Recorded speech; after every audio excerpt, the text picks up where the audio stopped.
আশিকের কথায় চুপ হয়ে যায় শাওন। আশিক চুপচাপ মুখের দিকে তাকিয়ে আছে উত্তরের আশায়। শাওন সান্ত্বনা দিয়ে বলল, কিছুদিন পরে আসবে। আশিক চুপচাপ বলল, এবারে আমি মামির কাছে যাব না, আম্মু আর খালামণি নিষেধ করেছে। শাওন দাঁতে দাঁত চেপে বলল, নিষেধ করেছে কেন? আশিক বলল, জানি না। আশিকের কথায় চুপ রইল শাওন। একজন বাচ্চা ছেলের সাথে কি বলবে। ইতিমধ্যে আনোয়ারা বেগম এসে ডেকে গেল। শাওন আশিককে কোলে নিয়ে সবার সামনে গেল। কম বেশি দুই বোনের পরিবারই রয়েছে এখানে। হাসি মুখে সবার সাথে কথাবার্তা বলছে শাওন। নিজ দায়িত্বে অতিথি আপ্যায়ন করাচ্ছে। খাওয়া দাওয়ার শেষে সবাই ড্রয়িং রুমে বসে আড্ডা দিচ্ছে। তবে মনের মধ্যে কেমন একটা অস্থিরতা রয়েছে। সেজুতির ভাই কত ভালোভাবে বুঝিয়ে দিল, বোনের পাশে থেকেছে, আবার বোন জামাইয়ের পাশেও থেকেছে। অথচ শাওন না পারছে বোনদের পাশে থাকতে, না পারছে বউয়ের পাশে থাকতে, আবার না পারছে ওর বোন জামাইদের পাশে থাকতে। যেখানে নিজের পাশে নিজেকে খুঁজে পাচ্ছে না, তাহলে অন্যদের সাহায্য কিভাবে করবে? মনের অজান্তেই একটা দীর্ঘশ্বাস বেরিয়ে আসলো। সবাই আগের ঘটনাগুলো ভুলে হাসি তামাশায় মেতে আছে। বিশেষ করে শাওনের মেজ দুলাভাই। তার নিজের মধ্যে যেমন চালাক চতুর মানুষদের মতো ভাব রয়েছে, ঠিক তেমনি হাসি তামাশাও অনায়াসে করতে পারে। শাওনকে চুপ দেখে মেজ বোনের ভাসুর বলল, বিয়াই চুপ কেন? তার কথা শুনে মৃদু হেসে শাওন বলল, কিছু না, এমনি। মেজ বোনের ভাসুর বলল, আচ্ছা। বিকেলের দিকে চলে যায় সবাই। এখন আগের মতোই মেজ বোন, তার স্বামী, বড় বোন এবং বড় বোনের স্বামী রয়েছে। সন্ধ্যার পরে শাওন নিজের রুম থেকে বেরিয়ে আনোয়ারা বেগমকে উদ্দেশ্য করে বলল, সবাইকে ডাকেন তো মা। আনোয়ারা বেগম জিজ্ঞেস করলে জবাবে শাওন বলে, পরেই দেখতে পারবেন। শাওনের কথায় কিছু বলে না আনোয়ারা বেগম। চুপচাপ ইতস্তত বোধ করে বলল, তোর মাথা গেছে, জামাইরা ঘরে। আনোয়ারা বেগমের কথা শুনে চুপ হয়ে নিজেই আসে শাওন। সবাইকে ড্রয়িং রুমে ডেকে এনে বসালো। চারিপাশে ঘরের উপস্থিত মানুষজন রয়েছে। শাওনের মেজবোন বলল, কিছু বলবি? শাওন বলল, হ্যাঁ, চেয়েছিলাম অনেক কিছু বলতে। কিছুক্ষণ চুপ থেকে শাওন বলা শুরু করলো, যেহেতু এখানে উপস্থিত সবার সামনে ঘটনার সূত্রপাত হয়েছে, তাই কথাটা সবার সামনেই বলতে চাই। যে কথাগুলো বলবো শান্ত মাথায় সবাই শুনবেন এবং মনে রাখবেন। এই কথাগুলো আজকেই প্রথম এবং শেষবারের মতো বলবো। এরপরে না কিছু বলবো, না কোনো সুযোগ দেব। আজকের কথাগুলো সাবধানতা এবং হুমকি দুটোই বলা যায়। যার ভালো লাগবে আমায় পরিচয় দিবেন, যার ভালো লাগবে না আজকে থেকেই পরিচয়ের সমাপ্তি করবেন।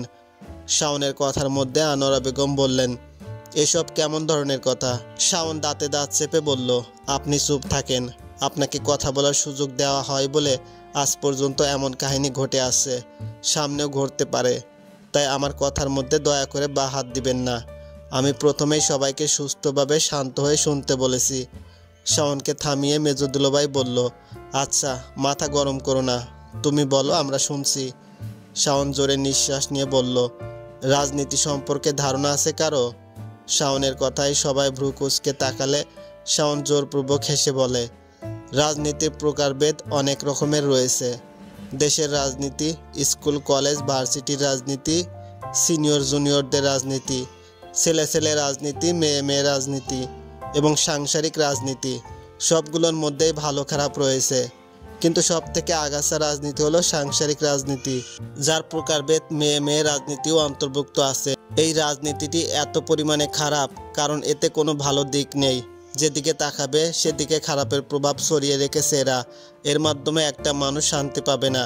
যারা এর কবলে পড়বে পুরো জীবন তেনা তেনা করে ফেলবে। যে এর কবলে পড়ে সে বোঝে কতটা ভয়ঙ্কর পরিস্থিতিতে জীবন পার করতে হয়। এই পরিস্থিতিতে অধিকাংশ মেয়েরা জড়িত থাকে এবং অধিকাংশ মেয়েরা ভুক্তভোগী হয়। বাকি অধিকাংশ ছেলেদের ভুগতে হয়। সব থেকে ভয়াবহ হলো ছেলেদের জন্য, এবং এর প্রধান কারণও ছেলেরা নিজেরাই। কারণ এই রাজনীতি শুরু হওয়ার আগেই যদি ছেলেরা সাবধান হয়ে যায়, তাহলে এর চান্স থাকে না। না কাউকে ভুগতে হবে, না কেউ সুযোগ পাবে। সেক্ষেত্রে ছেলে মেয়ে উভয়কেই দোষ দেওয়া যায়। প্রকারভেদ বোঝাতে পেরেছি? শাওনের কথায় সবাই চুপ হয়ে গেল। শাওনের দুই দুলাভাই হ্যাঁ বলল। শাওন আবারও বলা শুরু করলো, এই রাজনীতির প্রধান কার্যালয় থাকে আমার ঘরে, আপনাদের ঘরে এবং চারিপাশে যত পরিবার রয়েছে প্রতিটি পরিবারে। মোট কথা এটা বহুল পরিমাণে প্রচলিত একটা প্রথা। সবার নাক গলাতেই হবে, না হলে পেটের ভাত হজম হয় না। একটা প্রমাণসহ উদাহরণ দেই। আমার ঘর, দুই দুলাভাইয়ের ঘর, সবখানে এসবের নিয়মকানুন অনুসারে খুব মনোযোগের সাথে কাজ চলছে। তার মধ্যে ঘরে বাইরে এর কম বেশি সবাই জড়িত। এক পরিবার অন্য পরিবারের মেয়েকে মানুষ মনে করে না, দিন রাত কাজ করা একটা মেশিন, রোবট মনে করে। এরা এতটাই চতুর ব্যক্তি যার জন্য একটা জ্যান্ত মানুষকে নিমিষেই রোবট মানুষে পরিণত করে দিবে। তারপর আসে ছেলেরা। এদেরকে চতুর বলা যায় না, এদেরকে কি বলে সম্বোধন করা যায় আমার জানা নেই, কারণ এদের মধ্যে অনেক রকমের রূপের সাক্ষাৎ মেলে। মাথা খারাপ, বোকা, চালাক, চতুর, রকচটা সব কিছুতেই পড়বেই বা না কেন। দিনরাত খাটুনি করার পরে যখন শান্তির জন্য বাড়িতে আসে, তখন একের পরে এক বিচার সবার সামনে বসতে হয়, কারণ তার জন্য যে অনেক বিচার পড়ে আছে। পেটে ক্ষুধা নিয়ে, শরীরে ঘাম নিয়ে তাদেরকে এই বিচারগুলো হজম করতে হয় এবং জাজ হয়ে নিত্য নতুন বিচারের ফলাফল সবার সম্মুখে দিতে হয়। এক্ষেত্রে যারা অ্যাডভোকেটের দায়িত্ব পালন করে, তারা কোর্স করা অ্যাডভোকেটদের মতোই নিখুঁতভাবে সব কিছুর প্রমাণ সাজিয়ে রাখে, যার জন্য শরীরে ঘাম থাকা, পেটে ক্ষুধা থাকা, মাথায় সমস্ত চিন্তা থাকা বিচারকরা সব কিছু মেলাতে সক্ষম হয় না, বরং সত্য মিথ্যা যাচাই না করেই রায় কার্যকর করে। কারণ বিপক্ষের ভুক্তভোগীর পাশে তো কোনো ডিফেন্স থাকে না। এভাবে বিচার সবার বিচার পেয়ে প্রধান ব্যক্তিবর্গরা একের পর এক অন্যায় করতেই থাকে, যার শেষ হয় না কখনো। তবে কথায় আছে, যে অন্যায় সয়ে সে রহে। যে ক্রমাগত অন্যায়গুলো করেই যাবে, তাদের পাপকর্মের ফল ইহকালে ভোগ করতে হয়, যে কোনো মাধ্যমে ভোগ করবে। আমি নিজেই ভুক্তভোগী, আবার নিজেই এর সহযোগী। আমার পাপের শেষ নেই, যে কোনো উপায়ে এর ফল পেতেই হবে, শুধু সময়ের অপেক্ষা। তবে আমি যে সুখী এমন নয়। আমার যতটুকু ধারণা তা হলো, এই পৃথিবীতে আমার থেকে দুঃখী কেউ নেই। এর সম্পূর্ণ দায়ভার আমি নিজেকে দেব, কারণ আমি ঠিক করতে পারিনি কিছু, সব কিছু বুঝেও চুপ থেকেছি। এর জন্য আশেপাশের লোকজন অতিরিক্ত মাথায় চেপে বসেছে এবং একের পর এক অন্যায় করেই যাচ্ছে। তবুও কিছু বলিনি। হয়তো অবুঝ ছিলাম, অথবা ভেবেছিলাম সবাই ঠিক হয়ে যাবে। কিন্তু সব কিছুর যেমন শুরু আছে, তেমন শেষও রয়েছে। আজকে এর শেষ হবে। আমি শাওন বলছি। এরপর থেকে যদি এমন কিছু ঘটতে দেখি বা ঘটেছে, আমার থেকে খারাপ কেউ হবে না। হোক বোনের সংসার, হোক আমার নিজের সংসার, সব পরিবারে এমন নিয়ম তৈরি করা উচিত, যার জন্য সে পরিবারে কেউ যেন হাত তুলতে না পারে। আমার সংসার ভেঙে গেছে এমন অবস্থায়, না পারি নিচে নামতে, না পারি উপরে উঠতে। এর সমস্ত দায়ভার আমি আমার পরিবারকে দিচ্ছি এবং নিজে ভোগ করে নিচ্ছি। সবাই সমান দোষী। আমার মা, বোন, বউ এবং আমি নিজে এর মধ্যে আছি। এটা হচ্ছে আমার পরিবারের কীর্তিকলাপ। এভাবে সব পরিবারেই চলছে, ক্রমাগত চলতেই থাকবে। তাছাড়া এসবের ক্ষেত্রেও ছেলেদের দায়ী করব। তারা বউ, ভাই, বোন, মা কাউকে ঠিক রাখতে পারেনি, যার জন্য এমন কাণ্ডগুলো অহরহ হয়ে আসছে। এমন কিছু ভবিষ্যতে হওয়ার সম্ভাবনা রয়েছে। যেহেতু একজন ছেলে তার পরিবারের প্রতিটি মানুষের সম্পর্কে কম বেশি ধারণা রয়েছে, সেহেতু সে পরিবারের সামনেই তার সাবধানতা অবলম্বন করা উচিত, না হলে পরিবারের মানুষজন সুযোগ পেয়ে যায়। আমি নিজে এসবের ভুক্তভোগী, তাই নিজেই এর ব্যাখ্যা দিতে পারছি। উত্তরও আমার কাছে আছে। আমার বউকে আমার পরিবারে কারো পছন্দ না। তাদের এই অপছন্দের জন্য সে যদি নিজেও কাউকে পছন্দ করে না। এসবের পিছনে দায়ী কে জানো? আমরা সবাই। যেমন বড় আপুর শ্বশুরবাড়িতে তার ননদিনীরা এসে রাজনীতি করে, ঠিক তেমনই আমার আপুরা এসে সেজুতির শ্বশুরবাড়িতে রাজনীতি করবে। এভাবে একজনের সাথে অন্যজন জড়িয়ে যাচ্ছে। কি ভাইয়া, ঠিক বলেছি না? বড় দুলাভাইকে উদ্দেশ্য করে কথাটি বলল শাওন। তারপরে নিঃশ্বাস নিয়ে বলল, কথাগুলো ভাইয়ার সামনে বললাম কেন জানেন? সেদিন সেজুতির সাথে এ বাড়িতে যা ঘটেছিল, এমনকি আজকে ওই বাড়িতে যা হয়েছে, সব কিছু সবার সামনেই ঘটেছে। তাই মনে করি কারণও সবার জানা উচিত। মানে যা তা একটা ব্যাপার হয়ে যাচ্ছে, সব জায়গাতে একই কাহিনী। মজার ব্যাপার হলো, মানুষ একটা ভুল করার পরে সঠিক ভুল নির্ধারণ করতে পারে, তখন আপনা আপনি সমস্ত জ্ঞান ভাণ্ডার মাথায় এসে জমা হয়। যেমন সেদিন রাগের মাথায় সবার সামনে সেজুতির গায়ে হাত তুলি, যেখানে আমার পরিবার সেজুতিকে পছন্দই করে না, সেখানে সবার সামনে গায়ে হাত তুলে সবাইকে সুযোগ করে দেই মজা নেওয়ার জন্য। কারণ আমার এই কাজগুলোর জন্য আমার পরিবার সুযোগ সন্ধানী হওয়ায় আবারও এমন কাজের উৎসাহ পাবে। আজকে বড় ভাইয়াও ঠিক এমন কাজ করেছে। বাড়ি ভর্তি মানুষের সামনে আপুর সাথে একই কাহিনী করেছে। রোজার ঈদেও পুরো বাড়ি ভর্তি অতিথির সামনে মেজো আপুকে একইভাবে হেনস্থা করা হয়। আসল কথা হলো যে দিক থেকে পারে আগে বাড়ির বউদের হেনস্থা করে। সবশেষে বিচার একটাই, তা হলো চর থাপ্পড়।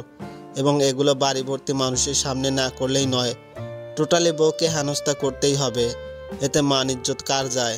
আমাদের সবারই তো। আজকে সবার সামনে বড় আপুর গায়ে হাত তুলেছেন, যেখানে মেজো আপুর শ্বশুর বাড়ির মানুষজন ছিল। এর জন্য মেজো আপুকে যে কথা শুনতে হবে না, এর কি নিশ্চয়তা রয়েছে? ঈদের সবার সামনে মেজো আপুর চালচলন নিয়ে কথা ওঠে, যার দায়ভার বড় আপুর শ্বশুরবাড়িতে সম্পূর্ণ বাড়ি ভর্তি মানুষের সামনে আপুকে ইঙ্গিত করে। সেদিন কি হলো? সেজুতির সাথে একই কাহিনী হলো। এমন কাহিনীগুলো যদি হওয়ারই থাকে অথবা হয়েই আসে, তাহলে বাড়ির বউদের দোষী সাব্যস্ত কিভাবে করি? এখানে তাদের দোষ 20%, বাকি 80% পরিবারেরই। অন্ততপক্ষে এতটুকুর হিসেব সবার মাথায় রাখা উচিত। একটা কিছু হলে কারো গায়ে চর থাপ্পড় উঠবে কেন, এদিকে খেয়াল রাখা উচিত। মুখ দিয়ে শান্ত মাথায় বোঝানো যায়। শান্ত মাথায় একটা পাগলকে কিছু বোঝালেও সে বুঝতে চাইবে। সেখানে বাড়ির বউ নিজেদের সংসারের কথা কেন বুঝবে না? অবশ্যই বুঝবে। যাই হোক, কারো পরিবারে নাক গলাবো না। তবে সতর্ক বার্তা ছিল, আজকে যা হয়েছে সেগুলো যেন ভবিষ্যতে না হয়।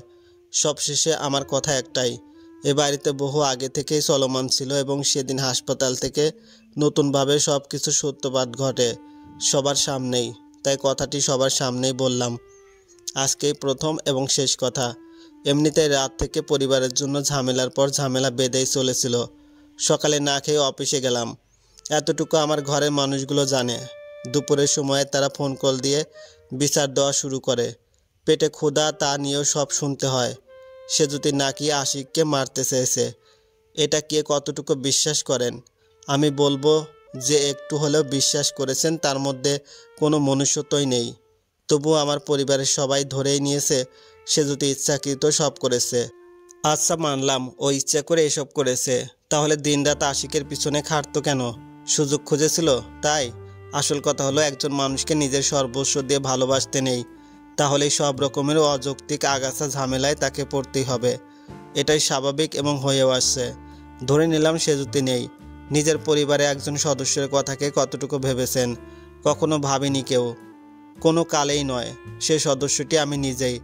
নিজের মুখ নিজেই সেলাই করেছিলাম হয়তো, তাই কারো কোনো কথার জবাব কোনো কালেই দিতে পারিনি। তাই বলে সবসময় মানুষ এক থাকবে সেটাও না।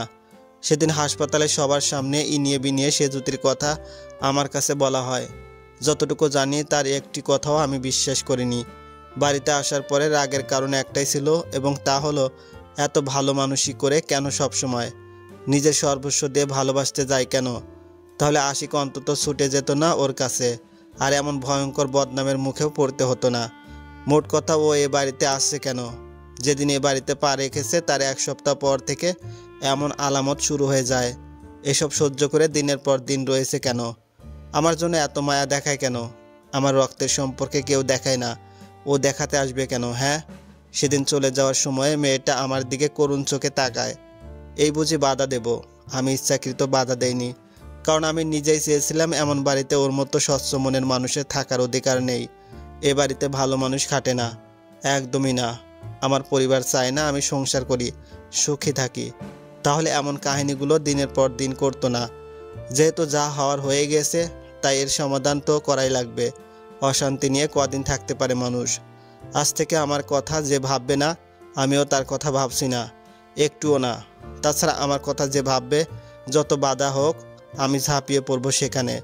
যে কথাগুলো মানতে পারবেন সে জানবেন আপনাদের একটা ভাই আছে, যে আগের মতোই থাকবেন। যে জানবেন না, কোনো কালেই আপনাদের ভাই নামের কিছুই ছিল না। যার ইচ্ছে হয় পরিচয় দেবেন, যার ইচ্ছে হয় আজ থেকে ভাই নামের কাউকে মুছে ফেলবেন। তবুও দয়া করে আমার সংসারে নাক গলাবেন না কেউ।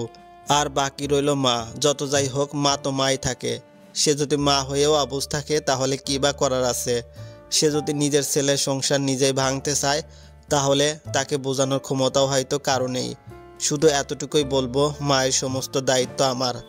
কিন্তু আমার সংসারে তৃতীয় কোনো ব্যক্তি যেন মাথা না কামায়। মাকে মায়ের মতো থাকতে দাও ছেলের সংসারে, তাহলে সে ঠিকই বুঝবে, কিন্তু তার মাথা যেন ভার না হয়। এটা সতর্কবার্তা। যার ইচ্ছে হয় নিজ স্থানে থাকেন, যার ইচ্ছা হবে না আজ থেকে আমার সাথে সমস্ত সম্পর্কে ইতি টানবেন। শাওন কথাগুলো বলে জোরে নিঃশ্বাস নিল। সবাই নিশ্চুপ হয়ে বসে আছে। ওর কথাগুলো কম বেশি সবার গায়ে লেগেছে, এটা মুখ দেখলে স্পষ্টভাবে বোঝা যায়। তবুও মনে যত ক্ষোভ ছিল আজ শেষ করেছে শাওন। না হলে আগের মতো চলতে থাকলে সবার সাথে শুধু সম্পর্ক নষ্টই হতো, মজবুত হওয়ার নাম কোনো কালেই দেখতো না। আজ এর একটা না একটা বিহিত তো হবেই, হোক ভালো কিংবা মন্দ। এই মুহূর্তের পর থেকে যদি সম্পর্ক ঠিক থাকে তাহলে সেই সম্পর্ক মজবুত হবে, এটা শাওনের বিশ্বাস। শাওন সবাইকে চুপচাপ দেখে নিজেও আস্তে উঠে গেল। শাওনের কথাগুলো খুব মনোযোগ দিয়ে শুনছিল ওর দুলোভাইরা। শাওন নিজের কথাও বলেছে, পাশাপাশি ওর বোনদের সংসারের কথাও বলেছে। মোট কথা একজনের সংসারে অন্য একজন হস্তক্ষেপ করলেই সংসারে অবনতি ঘটে, এটা স্পষ্টভাবে শাওন বুঝিয়ে দিয়েছে। সব কথাগুলো অক্ষরে অক্ষরে সত্যি ছিল। সবার পরিবারেই কম বেশি এমন অবস্থা। শ্বশুরবাড়িতে যদি কেউ ভালো কিছু বলে থাকে তাহলে সেটা গায়ে লাগে না, কেউ কেউ ভাবে শুধু শুধুই দোষ ধরে। তাই এই খেয়াল শুধু স্বামীর নিজের রাখা উচিত, ভালো কিংবা মন্দ উভয়েরই। এমনকি কারো সামনেই বউকে হেনস্থ করা উচিত না, কারণ কার মনে কি থাকে বোঝা মুশকিল। কারো লক্ষ্যেই থাকে মানুষের হেনস্থা করা। যদি সেসব চিন্তাধারী মানুষদের সামনে কারো গায়ে হাত তোলা অথবা মুখ দিয়ে বিভিন্ন কথা বলা, তাহলে সেসব সুযোগ সন্ধানী মানুষ একের পর এক সুযোগ খুঁজেই থাকবে এবং ভুক্তভোগী মানুষদের এমন অবস্থায় বারবার পড়তে হবে। তাই সবার উচিত সচেতনতা অবলম্বন করা, চলা, শান্ত মাথায় বুঝিয়ে বলা, তাহলে নিশ্চয়ই বুঝবে সবাই। তাহলে দুর্বল চিন্তাধারী মানুষেরাও কোনো সুযোগ পাবে না। শাওন চলে যাওয়ার পরে দুলোভাইরা জোরে সোরে নিঃশ্বাস নিল, একে অপরের মুখ চাওয়াচুই করলো। দুজনেই শাওনের মতো ভুল করেছে। লোক সম্মুখে মানুষ হেনস্থা যাকে বলা যায়। সবারই সচেতনতা অবলম্বন করা উচিত, পরিবারের, নিজেদের, এমনকি বাড়ির বউদেরকেও। কেউ যেন কারোর দিকে আঙ্গুল তুলতে না পারে সেভাবে চলা উচিত, তাহলেই সংসারে সুখ বর্ষিত হবে। আনোয়ারা বেগম বেশ চুপচাপ হয়ে গেল, বিশেষ করে শাওনের শেষ কথাগুলোর জন্য। তার দুই মেয়েও বেশ চুপ হয়ে আছে। রুমে গিয়ে খাটে মাথা ঠেকিয়ে বসলো শাওন। মন থেকে খুব বড় একটা পাথর নেমে গেছে আজ। যা যা মনে আসছিল সব বলে দিয়েছে, ভালো মন্দের কিছুরই খেয়াল করেনি। রাতে খাবারের জন্য বরাবরের মতোই আশিক ডাকতে আসলো। আশিককে কোলে নিয়ে শাওন সবার সামনে গেল। সবার মুখমণ্ডলের দিকে চোখ বোলালো। বেশ ভার ভার হয়ে আছে মুখের অবস্থা, বিশেষ করে বড় বোনের ও আনোয়ারা বেগমের। শাওন কিছু না বলে চুপচাপ খেয়ে রুমে আসলো। মোবাইলের সাথে কয়েক ঘন্টা হলো মনোমালিন্য চলছে। বিকেল থেকে মোবাইল ধরেনি, ধরেই বা কি করবে? সেই তো তার অভিমানিনী অভিমান করে আছে। একটা দীর্ঘশ্বাস বের করে মোবাইলে চোখ বোলায় শাওন। এতগুলো মেসেজের শুধু একটাই রিপ্লাই, শাওন একটা দীর্ঘশ্বাস নিয়ে সেজুতিকে কল দিল। দ্বিতীয়বার কল রিসিভ করে সেজুতি। বেশ চুপচাপ দুজনেই। জড়তা কাটিয়ে শাওন বলল, খেয়েছো রাতে? ছোট করে বলল সেজুতি। আচ্ছা, ঘুমাবে না? শাওনের কথায় এবারেও অস্ফুট স্বরে সেজুতি বলল, শাওন শান্তভাবে বলল, বুঝেছি। রোগ পেয়েছে, এখন ঘুমিয়ে পড়ো। ঘুম ছাড়া রোগ যাবে না। শাওনের কথায় কিছু বলল না সেজুতি। শাওন শান্তভাবে বলল, রাখছি। সেজুতি বলল, শাওন ছোট করে বলল, হুম করে ঘুমাও, মন ভালো হয়ে যাবে। সেজুতি বলার আগে কল কেটে দেয় শাওন। সেজুতি চুপচাপ মোবাইলের দিকে তাকিয়ে আছে। শাওন বিছানায় এপাশ ওপাশ করছে, ঘুম আসছে না। সমস্ত চিন্তা মাথায় ভর করে আছে। যা হওয়ার হয়ে গেছে, সেসব অতীত। এখন ভবিষ্যতে কি হবে এসব নিয়ে ভীষণ চিন্তিত শাওন। কথায় আছে, যার কেউ নেই তার আল্লাহ আছে। হয়তো সব কিছু ঠিক হয়ে যাবে, শুধু সময়ের অপেক্ষা। সকালে অফিসে চলে যায় শাওন। আনোয়ারা বেগম তড়িঘড়ি করে ছেলের জন্য পরোটা ভাজি করেন। শাওন স্বাভাবিকভাবে হাসি মুখে খায়। যাওয়ার সময় বলে যায়, বাজার আছে? জবাবে আনোয়ারা বেগম শুধু কাঁচা বাজার আনতে বলল, বাকি সব আছে। শাওন আচ্ছা বলে চলে গেল। সকালে নাস্তা করার পরে মেজো বোন বলল, বিকেলের দিকে তারা চলে যাবে। 4-5 দিন বেড়ানোর জন্য ছুটি নিয়েছে তার স্বামী। এখন সময় শেষ, চাকরিও করতে হবে। মেজো বোনের কথার পরে বড় বোন বলল, আচ্ছা যা, আগামীকাল সকালে আমি যাব। না গেলে তোর ভাইয়ের ব্যবসায় ক্ষতি হবে। আজকে দুজনে একসাথে গেলে ব্যাপারটি খারাপ দেখায়। যে কাহিনীগুলো হলো কথাটি বলে তিনি দীর্ঘশ্বাস নিলেন। মেজ বোন কিছু বলল না। দুপুরে খাওয়া দাওয়ার পরে তৈরি হলো। অপেক্ষা শাওনের, অফিস থেকে আসলে দেখা করে চলে যাবে। বিকেলের দিকে কাঁচা বাজার গলদা চিংড়ি নিয়ে বাড়িতে ফিরে শাওন বড় বোনকে সামনে পেয়ে সব কিছু ধরিয়ে দিয়ে নিজের রুমে গেল। ফ্রেশ হওয়ার পরে সেজুতিকে ফোন কল দিল। সেজুতি ঘুমে ব্যস্ত। শাওন 2-3 বার কল দেওয়ার পরে সেজুতির কোনো হদিস না পেয়ে গায়ে টি শার্ট জড়িয়ে রুমের বাইরে আসলো। মনে মনে সত্যটা বুঝে গিয়েছে, সেজুতির চারিপাশে যাই হোক না কেন সে তার ঘুমের রাজ্য থেকে ফিরবে না। মনে মনে মৃদু হেসে চেয়ার টেনে বসলো। আনোয়ারা বেগম খাবার গুছিয়ে রেখেছেন। আনোয়ারা বেগম জিজ্ঞেস করলেন, আর কিছু লাগবে বাবা? জবাবে শাওন বলল, না। আশিক চুপচাপ এসে শাওনের পাশে ঘেসে দাঁড়ায়। শাওন হাসি মুখে বলে, মামার মন খারাপ? শাওনের কথায় মাথা নাড়িয়ে না সম্বোধন করে আশিক। খাওয়ার শেষে আশিককে সাথে নিয়ে নিজের রুমে গেল। মেজদুলভাই তৈরি হয়ে শাওনের রুমে গেল দেখা করতে। শাওনের পাশ ঘেসে বসে বলল, ভুল ত্রুটি মাফ করে দিও। মানুষ আজ আছে, আগামীকাল নাও থাকতে পারে। তার কথা শুনে মৃদু হেসে শাওন বলে, তা ঠিক, সব কিছু আল্লাহর হাতে। কয়েকদিন থেকে গেলে হতো না? মেজো ভাই বলল, অফিসের ঝামেলা তো জানোই, ছুটি শেষ, এখন নিজ অবস্থানে যেতে হবে। তার কথাই শাওন বলল, আচ্ছা, সময় করে আসবেন। দুলাভাই বলল, হ্যাঁ, পরিবার নিয়ে যেও এই গরিবের বাড়িতে। দুলাভাইয়ের কথাই হেসে দেয় শাওন। দুলাভাইও হাসে। আশিকের হাতে 500 টাকা ধরিয়ে দিয়ে দুলাভাই চলে আসলো। তার পিছু পিছু শাওন নিজেও আসলো। দুলাভাই দরজা অবধি গিয়ে দাঁড়িয়ে আছে। শাওনের রুমের কাছে এসে মেজো আপু বলল, গেলাম ভাই, ভুল ত্রুটি করছি অনেক, মাফ করিস। হঠাৎ শুনবি বোন নাই, তখন দয়াময় রাখিস না। আর সেজুতিকে নিয়ে আসিস বাড়িতে। আমরা কোনো বোন এসে ঝামেলা দেব না। যদি মাকে দেখতে ইচ্ছে করে যখন আসবো তখন চলে যাব। মেজো আপুর কথা শুনে শাওন বলল, ভাই না থাকলে ঝামেলা থাকবে না, আমার কিছু হলে মাফ করে দিও। শাওনের কথায় চুপ হয়ে যায় মেজো আপু। একটা দীর্ঘশ্বাস নিয়ে চলে গেলেন তিনি। শাওন চুপচাপ দাঁড়িয়ে আছে। শাওনে এতগুলো ফোন কল দেখে হক শিখে যায় সেজুতি। এত ঘুম কোথা থেকে আসলো? একবারও হদিস পায়নি। নিশ্চয়ই অফিস থেকে আসার পরে কল দিয়েছে। ফোনে না পেয়ে চিন্তিত হয়ে আছে নিশ্চয়ই। শাওনের জন্য চিন্তা হচ্ছে, আবার সেদিনের কথা মনে করে চুপচাপ হয়ে যাচ্ছে সেজুতি। সবকিছু মাথার উপরে ঘোলাটে হয়ে যাচ্ছে। শত বাধা হওয়ার পরেও যদি প্রেমিকের জন্য মরিয়া হতে পারে, তাহলে স্বামীর জন্য কেন পারবে না? যার সাথে একটা পবিত্র সম্পর্কে আবদ্ধ রয়েছে, তার জন্য মরিয়া হতে পারবে না? অবশ্যই তার স্বামীর জন্য সব কিছুই করবে। নিজের পরিবর্তন আনা দরকার, এটা বুঝতে পারে সেজুতি। সেই ছোট থেকে ওর চঞ্চলতার জন্য কম কথা শুনতে হয়নি। এখন তো স্বামীর বাড়ি, চুপ তো থাকতেই হবে। তবে কেউ খোঁচা লাগিয়ে কথা বললে চুপ থাকতে পারে না। আগে না হয় জবাব দিয়েছিল, কিন্তু যখন থেকে শাওন সবার উত্তর দিয়ে দেয়, তখন থেকে ওর চুপ থাকা উচিত ছিল। পরবর্তীতে শাওন তো বেশ পরিবর্তন এনেছে নিজের মধ্যে। তাহলে সেজুতিরও উচিত ছিল নিজের পরিবর্তন আনা। আগে ভুল ছিল, এখন সে সব কিছু ঠিক করে নিবে। মুখে বললেই তো স্বামীর সংসার থেকে মুক্তি নেয় না কেউ। যেখানে শাওনের মতো একজন পেয়েছে ভাগ্যে, সেখানে এসবের কোনো কথাই ওঠে না। নিজের পরিবর্তন আনা দরকার। তারপর যদি উল্টোপাল্টা কিছু হয় তখন অন্য কথা। এসব ভেবে ভেবে শাওনকে কল দেয় সেজুতি। শাওন ফোন কল কেটে ব্যাক করলো। ফোন রিসিভ করার সাথে সাথেই শাওন বলা শুরু করলো, ঘুম ভাঙলো? জবাবে সেজুতি বলল, হুম। শাওন মৃদু হেসে বলল, আবারও হুম হুম শুরু করেছো? সেজুতি আবারও হুম বলে হেসে দেয়। ছোট করে বলল, খেয়েছেন? জবাবে শাওন বলল, হ্যাঁ, তুমি খেয়েছো? সেজুতি ছোট করে জবাব দিল, হুম। তারপরে আবারও চুপচাপ। সেজুতিকে চুপ দেখে শাওন বলতে থাকলো, মান অভিমানের পাল্লা ভীষণ খারাপ। কাছের মানুষও পর হয়ে যায়, আপনি আপনি শুরু হয়। তাছাড়াও নতুন অসুখের দেখা পাওয়া যায়, যার নাম হুম হুম অসুখ। কেউ এই অসুখের রোগী হলে আমিও ডাক্তার হতে পারি। সে কি জানে এসব?